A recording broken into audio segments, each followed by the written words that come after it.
Merci. Déjà, merci aux organisatrices et organisateurs de ce colloque. Merci pour cette invitation. Merci aussi aux personnes présentes aujourd'hui, à toutes celles qui ont communiqué hier aussi. Alors, il y a déjà beaucoup de choses qui ont été dites sur la question du témoin, par exemple, de la présence, de l'adresse photographique également. Et tout ça a beaucoup résonné pour moi. Donc, merci pour cela. Alors, avant de revenir plus précisément sur le travail photographique de l'artiste Sophie Calle, je vais m'attarder un petit peu sur le titre justement de cette communication et sur la genèse un petit peu de l'intervention. Alors, Sophie Calle m'a fait remarquer qui est l'inaperçu du titre hein, également.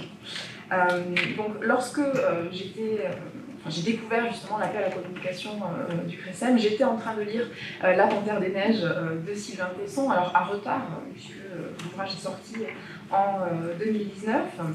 Et je lisais donc la version imagée qui est en train de circuler. Il y a 3 ouvrages qui circulent actuellement chez Gallimard, donc, qui met en regard le texte de Sylvain Tesson et les photographies de Vincent Munier.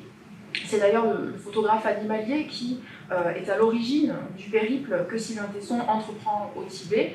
La quête est photographique avant d'être littéraire. Donc la lecture de cet appel à communication a donc fait se rencontrer dans mon esprit La Panthère des Neiges et Sophie Calle autour de plusieurs points. Alors la question du photographique d'abord, bien sûr, puis celle de la posture du spectateur ou plus largement du sujet qui se confronte au monde. La dimension esthétique et perceptive de l'expérience parcourt en effet transversalement la nature et les arts, le biologique et l'artefact. Si bien que ma proposition aurait pu se nommer La Panthère et l'aveugle, à la manière d'une fable ou d'un conte qui interrogerait la notion de regard photographique et qui poserait une définition phosphénique de la beauté. Alors, phosphénique étant l'adjectif dérivé donc, de phosphène, les phosphènes, ce sont ces sensations lumineuses qui apparaissent sur la rétine sous l'effet d'une excitation autre que lumineuse, d'un choc parfois. Car l'aveugle, par définition, ne voit pas.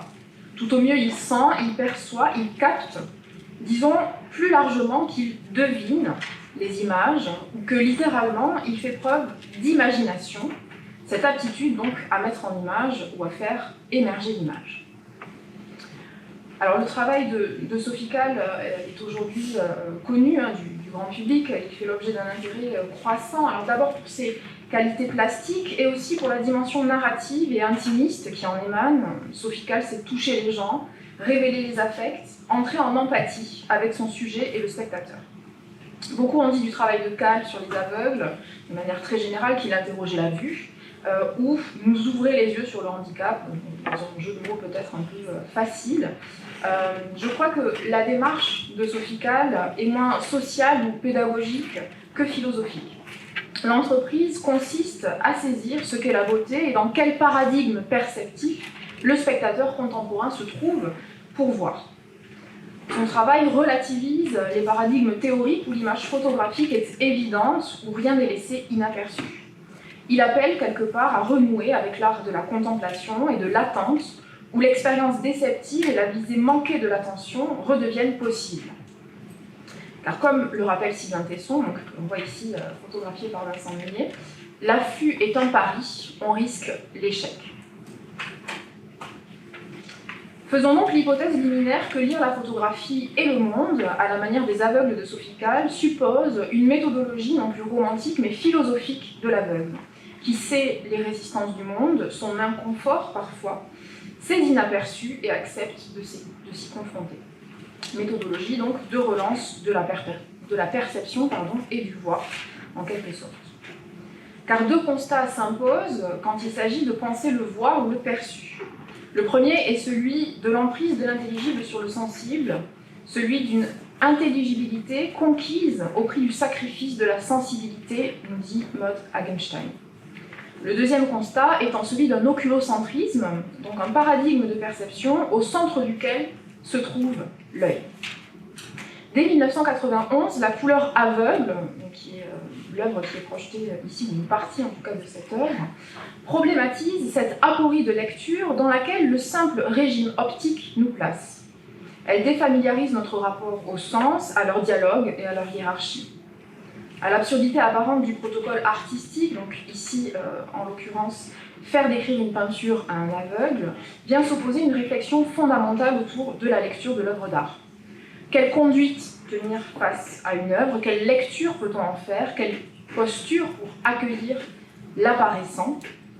Que reste-t-il au fond d'inaperçu dans nos expériences?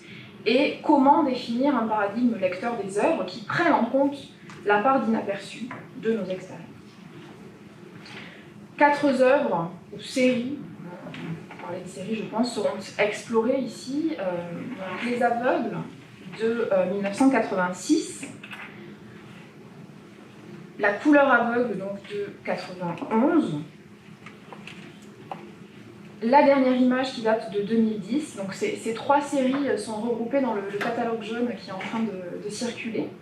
Et enfin une dernière série qui s'intitule donc Voir la mer et qui date de 2011. Donc je vais essayer de revenir, ou de faire appel en tout cas à ces quatre œuvres pour penser peut-être ce paradigme lecteur. Sophie Calle, donc, si elle est aujourd'hui consacrée en tant que plasticienne multimédia, est avant tout photographe de formation. Alors quoi de plus normal pour elle que de porter un intérêt tout particulier à ceux pour qui l'obscurité fait partie intégrante du quotidien? Pour atteindre à l'essence de la vision via la photographie, elle en passe obligatoirement par une chambre noire, un sas aveugle, qui médiatise son rapport au monde. La série mettant en scène des aveugles donc démarre en 86, je l'ai dit. Sophie Calle rencontre donc des aveugles de naissance. Elle l'explicite, donc j'ai rencontré des gens qui sont nés aveugles, qui n'ont jamais vu. Je leur ai demandé quelle est pour eux l'image de la beauté. L'aveugle est alors l'archétype du poète. Homère lui-même n'était-il pas aveugle? Le chantre de la beauté. Si l'aveugle est une figure donc iconographique manifeste, elle incarne aussi de manière métaphorique le spectateur. Du latin populaire ab oculis, l'aveugle est celui qui est littéralement sans yeux, privé de tout système optique primaire. Cette figure traverse la littérature et les mythes, tantôt image de monstruosité physique et morale, tantôt visage classique de divination. Celui qui ne voit pas de ses yeux personnifie l'idée d'une représentation comme jouissance intransitive. L'aveugle devient à la fois modèle théorique et modèle pratique d'une expérience lectrice de l'art qui remet en cause donc tout oculocentrisme. Maurice Fréchuret parlerait d'autoritarisme oculaire. Aussi, l'aveugle est la métaphore, alors renouvelée de série en série, du spectateur de l'art contemporain. Il incarne l'espérance d'une rencontre, l'instant d'un affût, un art de la contemplation et de l'attente quelque peu désuet, à l'ère de l'immédiatie. Je vais revenir sur ce terme dans un instant. Pour Georges Huberman, donc c'est la citation qui est affichée ici, que je cite donc, les plus belles esthétiques, les plus désespérées aussi, puisqu'elles sont en général vouées à l'échec ou à la folie, seraient donc les esthétiques qui, pour s'ouvrir tout à fait à la dimension du visuel, voudraient qu'on ferme les yeux devant l'image afin de ne plus la voir, mais de la regarder seulement. Dans La couleur aveugle, la saisie de l'apparaissant fait face à 2 obstacles. Celui du spectateur aveugle, empêché, tout d'abord, alors qui est d'ailleurs une forme d'inaperçu, puisque personnellement je n'ai pas vu tout de suite sur la photographie la cape blanche qui vient signaler ici l'aveugle. Et deuxième obstacle, donc, celui du monochrome, dans lequel il est impossible de distinguer des unités sémiotiques.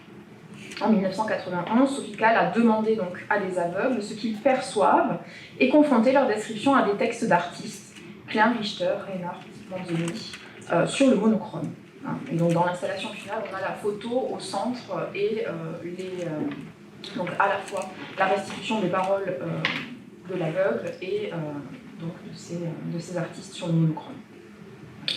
L'œuvre métaconceptuelle de Sophie Calle, par l'entremise de la figure de l'aveugle, déçoit l'entreprise de stabilisation de l'image et de fixation de son vocabulaire.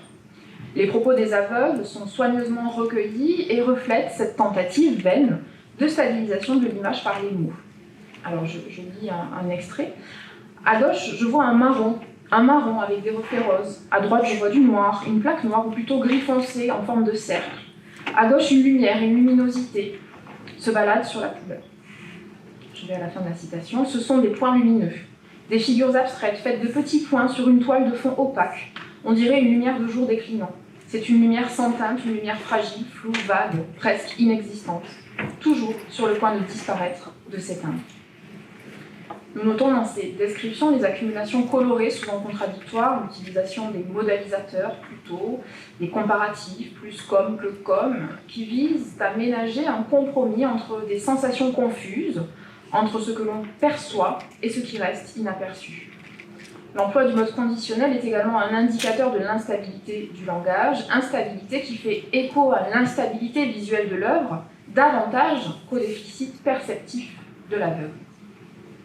Le rien, le néant ou l'anaphore de pas renforce la construction d'un voir en négatif, d'un perçu soustrait à la vue et qu'il faut reconquérir. Le dessaisissement de la vision proposée passe ici par de l'énoncé verbal, négatif lui aussi. Avec les aveugles, l'expérience tout entière se fait prétérition. Ne reste qu'une persistance rétinienne que l'aveugle tente de restituer, des apparitions lumineuses, les fameux phosphènes dont on parlait tout à l'heure. L'apparaissant est donc un événement lumineux, l'inaperçu un signal fugace. La beauté phosphénique anime donc les images de l'intérieur. Ici, on peut peut-être penser aux travaux de Georges-Didier Huberman sur l'incandescence de l'image. Il me semble que c'est dans Phalène, dans la dernière section, qui s'intitule « L'image brûle », et qui reprend donc peut-être cette idée. Je fais un très bref détour par Baudelaire dans le salon de 1859 où il fait donc l'éloge de l'imagination. Cet éloge de l'imagination est surtout l'occasion pour lui de développer un plaidoyer contre l'obscénité de la photographie. On le sait, le poète est plutôt hostile à ce nouveau médium. Derrière cette notion d'obscénité, il faut peut-être entendre l'étymologie du mot. La photographie est obscène en ce sens qu'elle place à la vue de tous la réalité, qu'elle exhibe l'objet, le préfixe homme, mettant ostensiblement sous les yeux. La photographie journalistique, alors telle que pratiquée par Meunier et d'autres, semble entretenir peut-être l'idée que la beauté est évidente, la photographie, le médium de l'évidence perçue. Les craintes de Baudelaire concernant la photographie anticipaient peut-être sur l'immédiatie du XXIe siècle, ou plutôt, pour parler avec Yves Citon, sur l'illusion d'immédiatie attachée au médium photographique. Par immédiatie, donc je définis ce terme, on entend le fantasme ou la croyance contemporaine en une totale transparence des choses, en l'impression d'un rapport direct et immédiat au monde, sans intermédiaire. Quand bien même le désir de transparence peut être dans certains cas légitime, la tyrannie du visible est souvent autoritaire, oppressive, car elle implique aussi une performance permanente dans l'exercice de communication. Sur le plan anthropologique, la transparence envahissante renie aussi tout désir. Dans Voir la mer, qui est l'œuvre projetée ici, point d'aveugle. Les participants ne sont pas déficients visuels, ce qui les rassemble, c'est leur appartenance géographique. Ce sont des habitants d'Istanbul, ville donc, qui est désignée comme cité des aveugles. La figure de l'aveugle est ici explicitement métaphorique. Le protocole mis en œuvre par Sophicles est le suivant. À Istanbul, une ville entourée donc par la mer, j'ai rencontré des gens qui ne l'avaient jamais vue. Je les ai emmenés sur le rivage de la mer Noire. Ils sont arrivés sur la grève, séparément, les yeux baissés, fermés ou masqués. J'étais derrière eux. Je leur avais demandé de contempler le large, puis de se retourner vers moi afin de me renvoyer ce regard qui venait de voir la mer pour la première fois.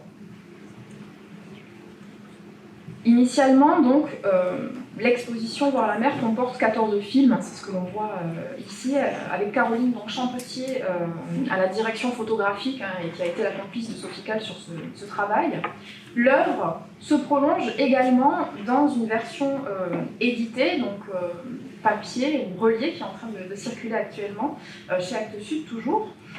Dans cette édition, la lecture est synesthésique, elle ne convoque pas seulement la vue, mais aussi l'ouïe, et le toucher par l'entremise de feuilles de papier de soie bleue intercalées entre chaque photographie. Le bruissement de la page matérialise l'inaperçu au cœur de ce travail, à savoir la mer Noire, inaperçu de ceux qui la découvrent, et bientôt lui tourne le dos. Le bruissement du papier reproduit les ressacs de l'eau, que l'on entend dans les vidéos. Il rythme les volte-face des aveugles. L'inaperçu, donc parmi la série, il y a une jeune fille au pull rouge, donc c'est elle que je décris ici. L'inaperçu, c'est donc tantôt le regard de la jeune fille qui nous tourne le dos, tantôt la mer dont elle détourne le regard. C'est aussi la photographe, Sophie Calle, inaperçue mais présente toujours en filigrane dans les clichés. Voir la mer, c'est l'histoire d'une focale en mouvement, mouvante, émouvante aussi, une histoire de réversibilité et de médiation. Je cite André Breton qui nous disait « La beauté sera convulsive ou ne sera pas ». L'adage de Breton ici présage une sorte de convulsion de l'œil qui, révulsé, s'aveugle lui-même. Notre monde, et l'œuvre d'art parmi lui, est foncièrement médiatique. L'art insiste sur la consistance propre de l'écran que le médium plastique instaure entre le monde et nous, et sur la nécessité d'un tel écran pour accéder à certaines spécificités de ce monde. Le spectateur contemporain tente souvent de renier l'interface, il occulte l'appareil de médiation qu'il doit avoir. De même que les applications algorithmiques imposent des biais statistiques qui obstruent l'horizon des possibles, la tyrannie de la transparence impose des biais comportementaux, dont des biais de lecture. Devant les processus de standardisation de l'information et des postures lectrices, soutenues d'ailleurs par certaines infrastructures et institutions, l'art revendique légitimement un droit à l'opacité et un besoin d'immédiation. Les aveugles de Sophie Calle, l'opacité de leur cristallin, rejouent une interface nécessaire avec le réel. De même, les écrans de l'installation matérialisent cette interface. Aussi, l'inaperçu est-il ce que Yves Citon nomme une parence, mot formé sur la troncature du mot transparence. Il est ce qui résiste dans l'image, ce qui l'opacifie de l'intérieur et nous signale sa profondeur. L'attention aux parences du monde, à ses restances et résistances, incombe aux artistes ainsi qu'aux spectateurs de l'art, amateurs ou experts. La réappropriation des opacités contre l'aliénation d'une expérience réduite à un exercice de communication exige de comprendre l'image comme lieu du surnuméraire, de la superposition et de l'excès, particulièrement peut-être dans l'image photographique. L'inaperçu est donc de cet excédent, il déborde l'image et notre perception. En introduction, j'ai pu dire que l'aveugle, s'il ne peut pas voir, ne peut pas la voir, devine l'image. C'est vraiment le cas dans Les Aveugles en 86 et dans La couleur aveugle en 91. Pourtant, les deux autres séries dont j'ai parlé ici mettent aussi en jeu un deviné propre à la perception. En 2010, la dernière image interroge des aveugles qui avaient pour la plupart subitement perdu la vue. Sophie Calle leur demande de décrire la dernière image présente à leur mémoire, juste avant la nuit de leur aveuglement. Ici, la restitution de l'image perçue n'est possiblement vivante que grâce à la mémoire hantée. L'image est une persistance rétinienne. L'aveugle et toute la symbolique qui accompagne cette figure réouvre, il me semble, du moins c'est l'hypothèse conclusive ici, la voie à un modèle d'interprétation et de lecture qui est controversé mais réhabilité ces dernières années, à savoir un modèle mantique de lecture. Alors la mantique, qu'est-ce que c'est? La mantique, c'est un art du devin, c'est une pratique qui apparaît dès l'Antiquité et qui permet une lecture pré-rationnelle ou pré-logique du monde. Précisons ici que l'on parle d'une mantique conjecturale et non pas prédictive ou inspirée du côté d'un obscur ésotérisme. C'est cette voie, donc la divination conjecturale, que Carlo Ginzburg emprunte dans son essai Traces, daté de 1979 et sous-titré « Racine d'un paradigme indiciaire ». C'est aussi ce que Munier met en pratique lorsqu'il traque la Panthère des Neiges. Il scrute les parois rocheuses à la recherche d'une trace, les boulets rocheux, coulées d'urine, une tache détachée des motifs des parois.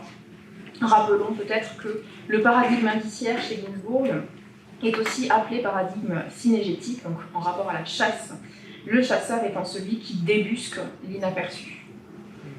L'image photographique se construit donc dans ce rapport à l'indiciel, pouvez renvoyer ici à Rosalind Krauss, un indiciel lumineux et omineux, mais néanmoins concret, qui fait de la perception une pratique du présage. Notre rapport contemporain à l'image ne doit pas être de l'ordre du simple déchiffrement, mais peut-être de la devination de ce qu'il y a dans l'image. La dernière image se construit par indice, imagination d'une réalité qui nous échappe et sombre peu à peu dans l'inaperçu. Imagination et divination se rencontrent peut-être plus explicitement encore dans Voir la mer, chez Sophie Calle, comme dans la Panthère de neige, puisqu'elle est toujours là, en filigrane. Le spectateur de l'univers fait face à des immensités, celles des steppes gelées, pour Tesson et Munier, l'horizon et la mer, la profondeur dans monochrome, chez Calle. Dans les deux cas, l'inaperçu se pense dans un rapport au paysage, à la stase et à l'attente qu'il porte, à la manière dont il nous regarde sans que nous nous en apercevions. Face à ces infinis points de repère référentiels, l'inaperçu est doublé d'un ineffable. Dans l'expérience esthétique, bien plus que notre discernement, c'est peut-être notre présence au monde qui est requise, non pas une présence spectatrice, mais une inclusion, présence dans le monde. L'âme antique invite à cette reliance pour lire l'apparaissant risque de l'inaperçu. Je terminerai donc en disant que se soumettre aux voies de l'inaperçu et accepter qu'il fasse partie intégrante de l'expérience relève d'une véritable posture lectrice. Les séries sur les aveugles interrogent explicitement cette disposition corporelle propre à la perception. L'accès à une certaine vérité, voire à une certaine beauté de l'événement visuel, en passe par le corps, la chair, la confrontation physique, empathique et concrète aux médiations du monde, manière de peupler, d'habiter l'inaperçu. Je vous remercie.